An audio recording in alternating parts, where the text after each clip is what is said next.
આપ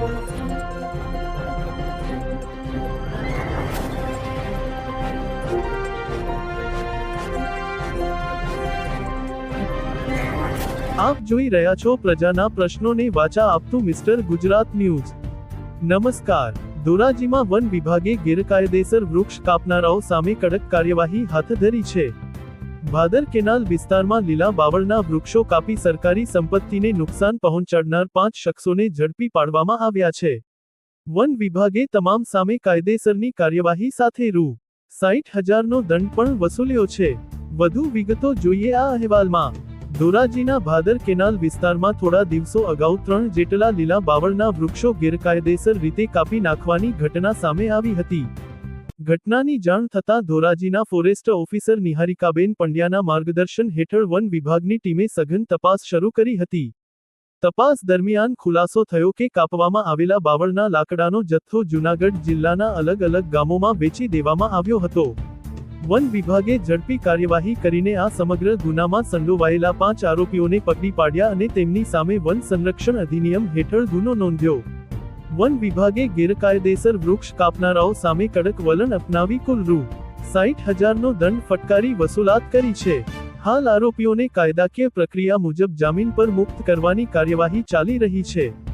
વન વિભાગની આ અસરકારક કામગીરી બાદ ગેરકાયદેસર લાકડા કાપતા તત્વોમાં ફફડાટ ફેલાયો છે અને પર્યાવરણને નુકસાન પહોંચાડનારાઓ સામે કડક કાર્યવાહીનો સ્પષ્ટ સંદેશ આપવામાં આવ્યો છે। By Niharikaben Pandya, forest officer, Dhoraji. Cameraman સાથે અલ્પેશ ત્રિવેદી, મિસ્ટર ગુજરાત ન્યૂઝ, ધોરાજી। સત્યતાની સાથે સ્પષ્ટ વાત। Niharika Pandya, range forest officer, Dhoraji. આજથી 1 વીક પહેલા ધોરાજીની ભાદર જે મેઇન કેનાલ છે તે વિસ્તારમાં હું તથા અમારો સ્ટાફ પેટ્રોલિંગમાં હતો ત્યારે 3 જેટલા બાવળ કપાયેલા ધ્યાને આવતા આ બાબતની અમે તપાસ શરૂ કરેલ। તપાસના અંતે કાલે આ જે આરોપીઓ છે તે વંથલી તથા મજેવડીમાં હોય તેવું અમને જાણવા મળેલ, જે અંતર્ગત અમે વંથલી તથા મજેવડીની અંદર આ કુલ 5 આરોપીને જઈ અને પકડી પાડેલ, જે અનુક્રમે રાહુલ રમેશભાઈ સોલંકી સાપુર કરીને જે ગામ છે ત્યાંના છે, સુરેશ પરેશભાઈ વસા મજેવડી, આરિફ નૂર મોહમ્મદ સાપુર, રવિ બટુક સોલંકી સાપુર, વિપુલ બાબુભાઈ સોલંકી સાપુર, એમ કરીને કુલ 5 આરોપીઓ છે જેની સંડોવણી થયેલ હતી। તેને અમે અટકાયત કરી અને વિગતે પૂછપરછ કરતા આ આરોપીઓએ આજથી 1 વીક પહેલા Bhadar main canal protected forest વિસ્તાર છે ધોરાજીનો, ત્યાં આગળ તેણે કુલ 3 બાવળ કાપી અને તેનું વેચાણ કરી દીધેલ હતું, જેથી સ્થળ ઉપરથી મુદ્દામાલ પ્રાપ્ત થયેલ નહોતો।